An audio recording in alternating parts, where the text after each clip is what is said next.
Let's mic news at 6। Let's mic समाचारों के साथ मैं महेश सिंह। बिहार में कांग्रेस सीनियर पर्यवेक्षक अशोक गहलोत ने प्रधानमंत्री नरेंद्र मोदी पर निशाना साधा है। पटना में एक प्रेस कॉन्फ्रेंस में गहलोत ने प्रधानमंत्री पर वादा खिलाफी करने का आरोप लगाया है।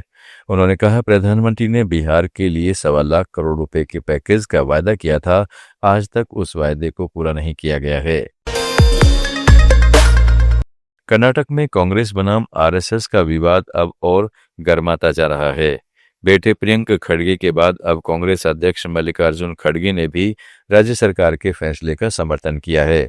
खड़गे ने कहा है कि आरएसएस को बैन कर देना चाहिए क्योंकि देश में कानून व्यवस्था की ज्यादातर समस्याएं आरएसएस और बीजेपी की वजह से हैं। उन्होंने कहा कि 1948 में महात्मा गांधी की हत्या के बाद सरदार पटेल ने भी आरएसएस की आलोचना की थी। खड़गे ने सरदार पटेल के उस पत्र का जिक्र किया जिसमें उन्होंने आरएसएस पर ऐसा माहौल बनाने का आरोप लगाया था जिसमें गांधी की हत्या हुई। खड़गे ने यह भी कहा कि नेहरू और पटेल के बीच किसी तरह का कोई मतभेद नहीं था, बल्कि दोनों में आपसी सम्मान और सहयोग का रिश्ता था। उन्होंने कहा कि हाल ही में एनसीईआरटी की 3 किताबों से गांधी कौज से आरएसएस 2002 के गुजरात दंगों से जुड़े अंश हटा दिए गए हैं। सत्य को एनसीईआरटी की किताबों से हटाना बहुत बुरी बात है। इससे उनकी मंशा का पता चलता है कि किधर उनका झुकाव है। सत्य को एनसीईआरटी के किताबों में से हटाना और उसको गायब करना ये बहुत बुरी बात है और इससे उनकी मंशा मालूम होती है किस तरह किधर उनका झुकाव है और इस तत्वों को मिटाने का प्रयास किया गया और हमेशा क्या ऐसा करते रहते हैं।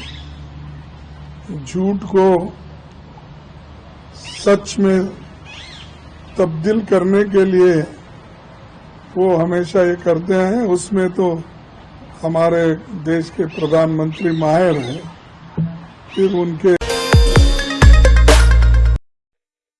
उत्तर प्रदेश के मुख्यमंत्री योगी आदित्यनाथ ने बिहार के सीवान में चुनावी सभा को संबोधित करते हुए आरजेडी और कांग्रेस पर निशाना साधा है। उन्होंने आरोप लगाया कि आरजेडी के शासन में बिहार में अराजकता थी। उन्होंने केवल परिवारवाद पर काम किया है।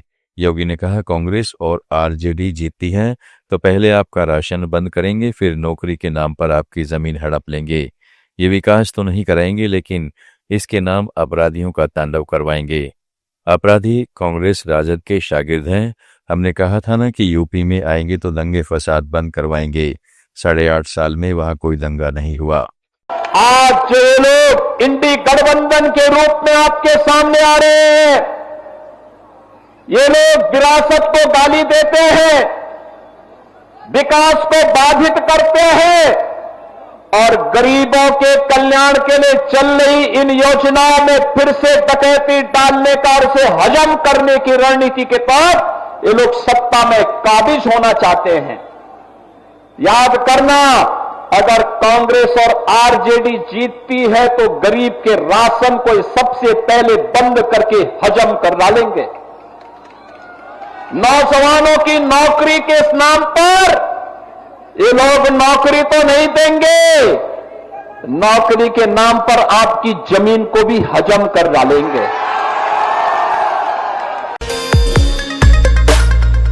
लोकसभा नेता प्रतिपक्ष राहुल गांधी के प्रधानमंत्री मोदी पर दिए बयान पर सियासत गर्मा गई है।